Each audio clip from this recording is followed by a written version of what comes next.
안녕하십니까. 센조비 시사만평으로 보는 오늘의 이슈 40번째 시간을 갖도록 하겠습니다.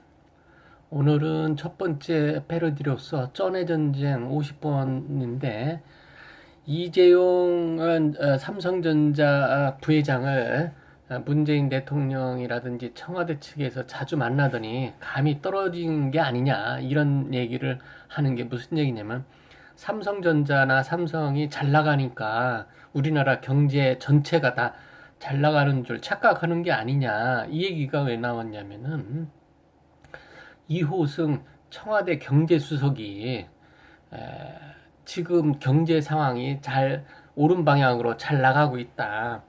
그래서 위기 아니다. 위기 언급하는 거는 무책임하다. 경제는 심리인데 지금 경제가 위기라고 해서 가진 사람들이 돈을 안 쓰면 결국은 위기 상황이 됐다고 하면은 가진 사람들이 돈을 안 쓰면은 경제가 다시 어려워지고 결국 가난한 사람들이 힘들어 할 텐데 거기에 대해서 무책임하다 이런 취지로 경제수석이 말을 했습니다. 이에 앞서 가지고 문재인 대통령은 뭐 우리 경제는 옳은 방향으로 가고 있다. 이 얘기가 무슨 얘기냐면은 고용의 양과 질이 다 좋아지고 있다. 이런 방향으로 가고 있다는 겁니다. 지금 전 국민들은 고용의 양과 질이 좋아지는지 정말 통계적으로 어느 걸 보고서 말씀을 하시는 건지 잘 이해를 못하고 있습니다. 그러다 보니까 청와대는 자꾸 변명하고 반박하고 통계 수치를 들여대지만 전 국민들은 지금 기본적으로 경제가 어렵다고 하고 나이 먹은 할아버지들이 뭐 취로 사업 같은 것만 엄청나게 한다고 하는 이 주변 여론인데 그거를 경제가 질적으로 좋아졌다? 그런 거는 동의하는 사람이 없는 것 같습니다. 그래서 감이 떨어졌냐 이렇게 지금 말들을 하고 있는 상황입니다. 자, 그러면 다음 패러디를 한번 보시죠. 이거는 어쨌든 주둥이 어항에 관련된 진보와 보수들의 싸움에 관련된 패러디인데요. 난 네가 무섭다. 서로 무섭다고 주장하는 겁니다. 그게 뭐냐면은 보수는 조국 사태를 보면서 내로남불하는 그 깡통 좀비들이 좀 무섭다 이렇게 주장을 하고 있고 또 진보 쪽에서는 조국 사태를 보면서 탈탈 털어 공격하는 꼴통 인간들이 무섭다 이렇게 주장하는 겁니다.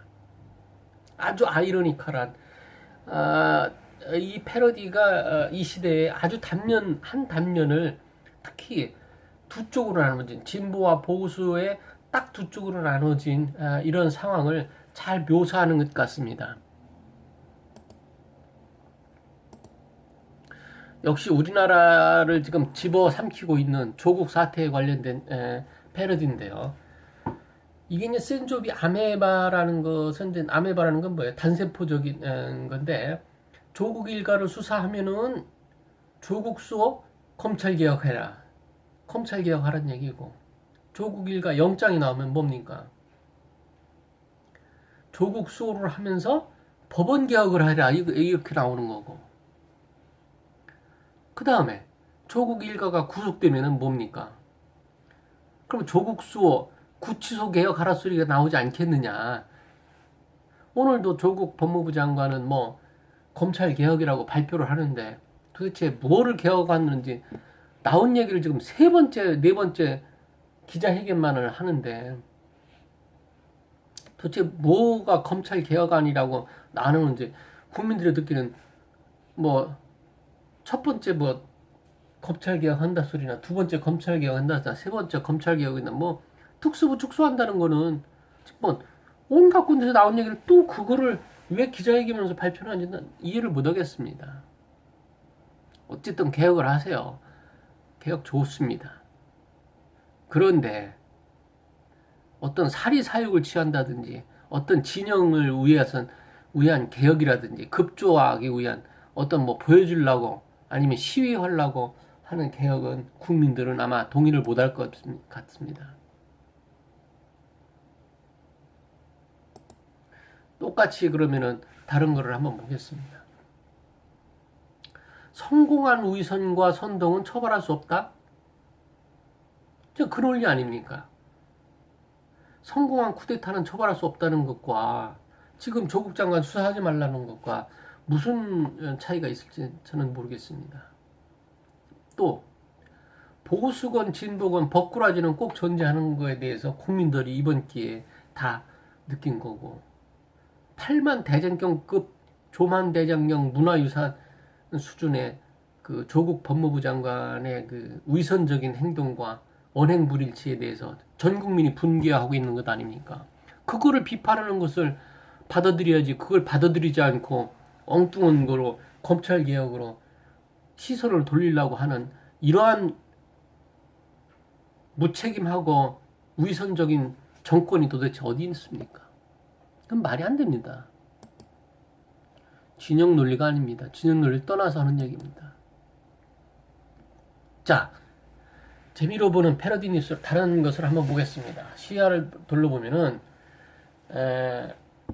태풍 하기비스가 일본을 강타해서 일본에 뭐 41명이 사망했고 수십 명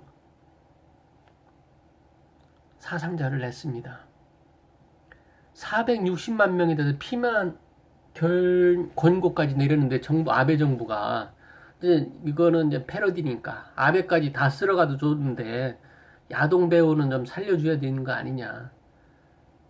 우리가 아무리 미워도 일본이 지금 이 강태풍 아주 초특급의 그 태풍 때문에 관함식이라고 하는 일본 해군의 최대 행사 3, 4년마다 열리는 해군 행사에 우리나라는 초청도 않고 중국을 초청을 해놓고선 행사를 열려다가 태풍 때문에 행사가 취소된 바도 있습니다. 우리 국민의 정서상으로는 아베를 태풍으로 좀 쓸어갔으면 하는 이런 정서도 있는 겁니다. 그렇지만은 아무리 우리가 그 민족적인 감정이 있다고 해도 일본 국민에 대해서 뭐를 하라고는 저주를 한다거나 원망하는 건 아닙니다. 정권 차원의 문제가 있다는 얘기입니다.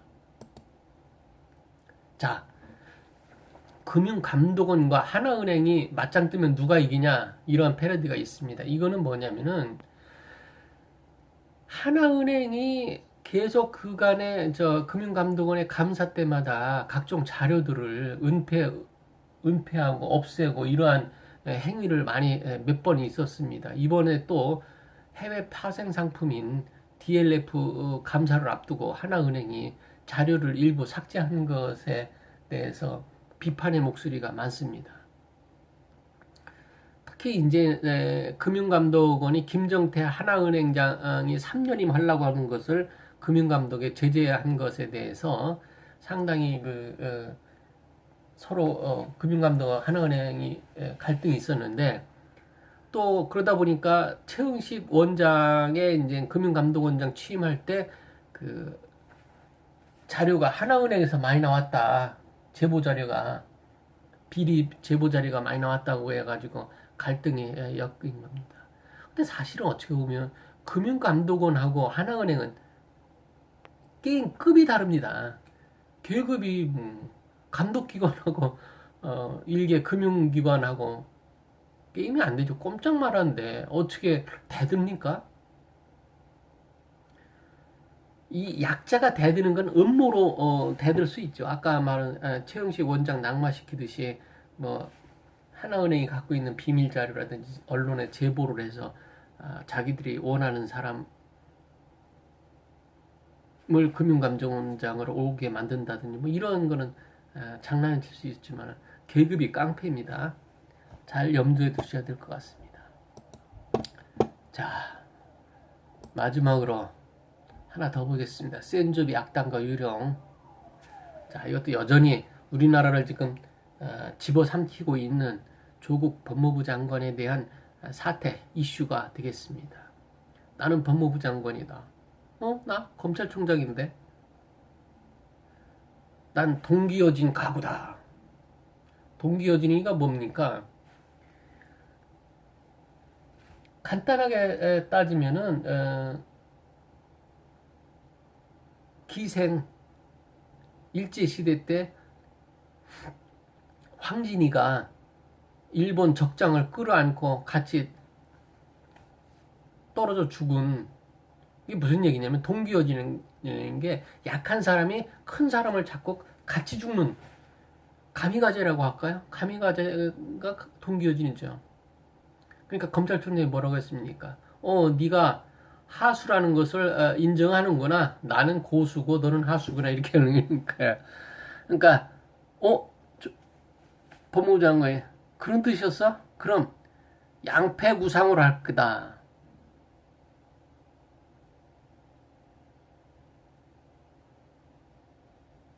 양패구상이라는 걸 내가 지금 잠깐 잊어버렸는데요. 죄송합니다. 우리 여러분들한테 양패구상 한번